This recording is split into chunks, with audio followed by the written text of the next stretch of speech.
क्या आपके गुड़हल की कलियां बिना खिले सूखकर गिर रही हैं? पत्ते पीले हो रहे हैं, पौधे में अच्छी फ्लावरिंग नहीं हो रही है? अगर ये सब समस्याएं आपके पौधे में आ रही हैं तो वीडियो को अंत तक ज़रूर देखें।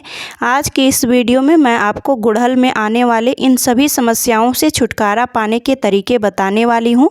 चैनल पर नए हो तो चैनल को सब्सक्राइब कर बेल आइकन को प्रेस कर ले और वीडियो पूरी देखने के बाद अच्छी लगे तो लाइक शेयर कमेंट ज़रूर करें।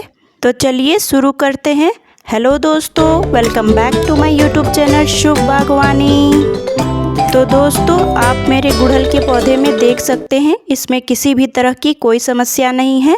लगातार फ्लावरिंग हो रही है, नई नई कलियां भी बन रही हैं और कलियां फूलों में कन्वर्ट भी हो रही हैं, यानी कि कलियां एक भी सूखकर गिर नहीं रही हैं। तो ऐसी कौन सी चीज़ें हैं जिन्हें मैं अपने पौधे में डालती हूं जिससे मेरा पौधा इतना हेल्दी होने के साथ साथ अच्छी फ्लावरिंग भी करता है।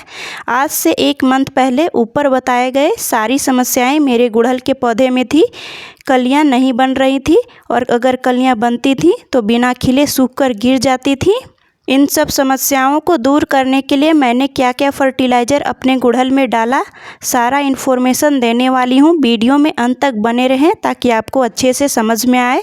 तो अगर आपके पौधे में इस तरह से कलियाँ और फूल नहीं बन रही हैं, कलियाँ बन भी रही हैं तो बिना खिले सूखकर गिर रही हैं, तो इसका कारण है न्यूट्रिशन की कमी।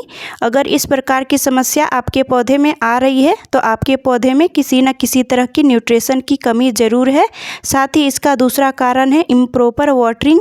आप चाहे तो ज़्यादा पानी दे रहे हैं या कम पानी दे रहे हैं। साथ ही कलियों के बिना खिले गिरने का कारण पर्याप्त मात्रा में धूप का नहीं मिल पाना या तो धूप का अधिक मात्रा में मिलना है। अभी गर्मियों का सीज़न है, इसलिए अपने गुड़हल के पौधे को ऐसी जगह पर रखें जहां पौधे को सुबह से लेकर 12 से 1 बजे तक की धूप मिले। 1 बजे के बाद की धूप पौधे को न मिले। अक्सर हम सोचते हैं कि गुड़हल एक गर्मियों वाला पौधा है और इसलिए उसे दिन भर की धूप में रख देते हैं जिससे कलियां सूखकर गिरने लगती हैं। अगर आपका देसी पौधा है तो पूरे दिन की धूप को सहन कर लेगा, लेकिन हाइब्रिड पौधे को पूरे दिन की धूप में नहीं रखना चाहिए। पूरे दिन की धूप में पौधा खराब होने लगता है। दूसरा प्रॉब्लम है पत्तियों का पीले होकर गिरना।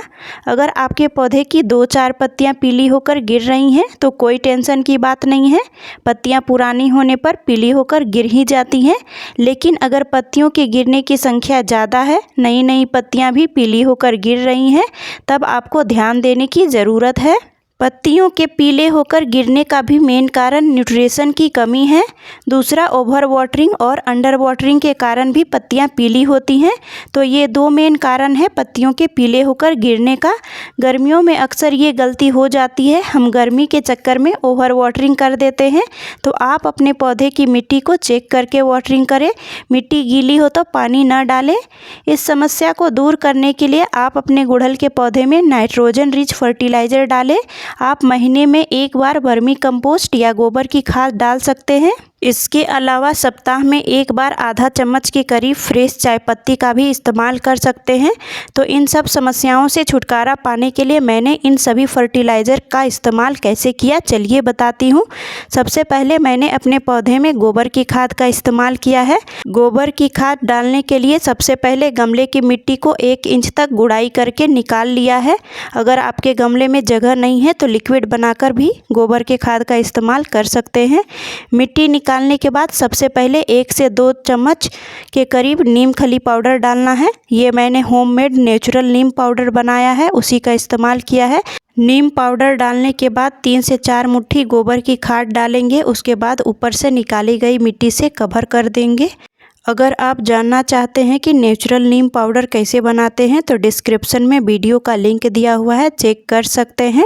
मिट्टी से कवर करने के बाद वाटरिंग कर देंगे। गोबर की खाद को महीने में 1 बार डालना है। गोबर की खाद के इस्तेमाल करने के 1 सप्ताह के बाद फिर से लिक्विड फर्टिलाइज़र डालना है, जिसे बनाने के लिए आलू के छिलके, कच्चे आम के छिलके, एलोवेरा के कुछ टुकड़े, साथ ही केले के छिलके लेना है। यहाँ पर आप पके हुए केले के छिलके भी ले सकते हैं।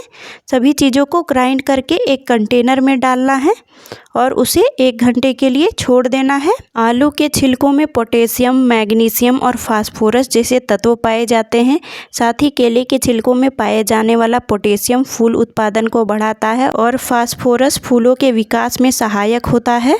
1 घंटे बाद ग्राइंड किए हुए मिश्रण को 2 से 3 लीटर पानी में अच्छे से मिक्स करेंगे और सभी गुड़हल के पौधों में डाल देंगे। फिर से 7 से 8 दिन बाद टी लीव्स डायरेक्ट डाल सकते हैं या लिक्विड बनाकर भी डाल सकते हैं। इन सभी फर्टिलाइज़रों का इस्तेमाल करने के बाद आपके गुड़हल की सारी समस्याएं दूर हो जाएंगी। तो दोस्तों, आज की वीडियो आपको कैसी लगी कमेंट करके ज़रूर बताएं। अच्छी लगी हो तो लाइक शेयर ज़रूर करें। साथ ही चैनल को सब्सक्राइब कर बेल आइकन को भी प्रेस कर ले। तो चलिए फिर मिलते हैं। राधे राधे।